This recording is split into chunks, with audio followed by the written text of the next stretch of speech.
Our age has been characterized with relentless demystification, the cheerful debunking, and unshakable faith in the explanatory power of science. We are the children of the Enlightenment, and we have been taught to distrust the miraculous as a species of fraud, a trick played upon the credulous by the unscrupulous. Let me adjust that vision for you. The bigger picture is a bit more complex. What is it that draws us across millennia to the spectacle of the body defying its own nature? Is it the persistent dream of our own transcendence? The hope that the gross matter of our existence might yet be overcome by some hidden principle, some secret force that we have merely forgotten how to access? In considering these matters, one is reminded of the curiosity cabinets of the 17th century. Those cluttered repositories of the marvelous and the monstrous, where the unicorn's horn sat beside the mermaid's hand, and the dried skin of a serpent shared a shelf with a shard of the true cross. The visitor, passing from case to case, was invited to marvel, to wonder and to suspend for a moment the relentless demands of reason. And yet, even as he marveled, he knew or suspected that behind the glass, behind the careful arrangement of curiosities, there was a mechanism, a trick, some piece of clever carpentry that made the automaton write and the mechanical birds sing. The miracle, in other words, was always a matter of engineering, a matter of the hidden lever and the concealed spring. The floating yogi, suspended in mid-air, his legs crossed in the posture of meditation, his eyes closed in serene indifference to the laws of physics. One sees him, in the faded photographs of the 19th century, as a figure of a profound ambiguity. Is he a saint, a fraud, or something in between? The modern explanation is disarmingly simple. A metal rod, concealed in the voluminous folds of his robe, connects his seat to a hidden support on the ground. The rod is rigid, the support is firm, and the yogi is as securely anchored as a statue in a public square. The illusion, if such it is, depends upon the arrangement of the drapery, upon the angle of the camera and the willingness of the viewer to believe what he sees. And yet, one wonders, does the explanation really explain? Does it account for the years of discipline, the fasting, the meditation, the slow, patient cultivation of a state of consciousness that makes such a performance possible? The metal rod is a rod and it holds the body in place. But what holds the mind in place? What supports the will that endures the discomfort, the cramping, the sheer tedium of sitting for hours in a posture that is, for all its elegance, a torture? The holy men of the Levant, the dervishes of the Sufi orders, were known for their prodigies, their feats of endurance, and their capacity to endure pain without flinching. One reads of those who pierced their cheeks with skewers, who walked on swords and thrust daggers into their eyes without the loss of sight. The accounts are numerous and they are remarkably consistent.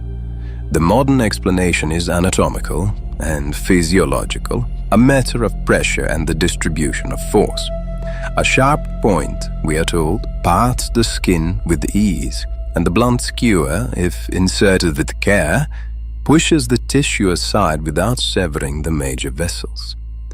The cheeks are safe, the ribs are safe, the spaces between the muscles offer a path that is free of danger. It is a matter of knowledge and technique, of the accumulated wisdom of generations of performers who have learned the secrets of the body's architecture. And yet one cannot help but feel that this explanation, for all its scientific precision, misses something essential. The practitioner who submits to the skewer is not merely a performer, not merely a man who has mastered the trick. He is engaged in an act of faith, an act of surrender, if you will, an act that is in its own way a prayer. He offers his body to the blade, the skewer, the fire, And in that belief, in that willingness to submit to the ordeal, there is a kind of truth that the mechanics of pressure cannot touch. The body is pierced, yes, the flesh is breached, but the soul remains intact, and it is the soul's integrity, its unbroken connection to the source, that is the real miracle. The firewalkers of the Pacific, the fakirs of India, the Sufis of the Middle East, they all tell the same story. The coals are hot and red, and they glow with a heat that is sufficient to melt metal and to reduce flesh to ash. And yet they walk across them, these men and women, their feet bare and pace measured, their faces composed. The scientific explanation is a matter of conduction and insulation. Coal is a poor conductor, we are told, and the ash that covers its surface is an effective barrier. The contact is brief, the heat is insufficient, and the walker emerges unscathed. It is a trick, in other words, a piece of physics, a demonstration of the properties of carbon and the principles of thermodynamics.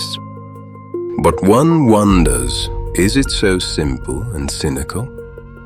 Is it merely a matter of the thermal diffusivity of charcoal? What of the mental preparation?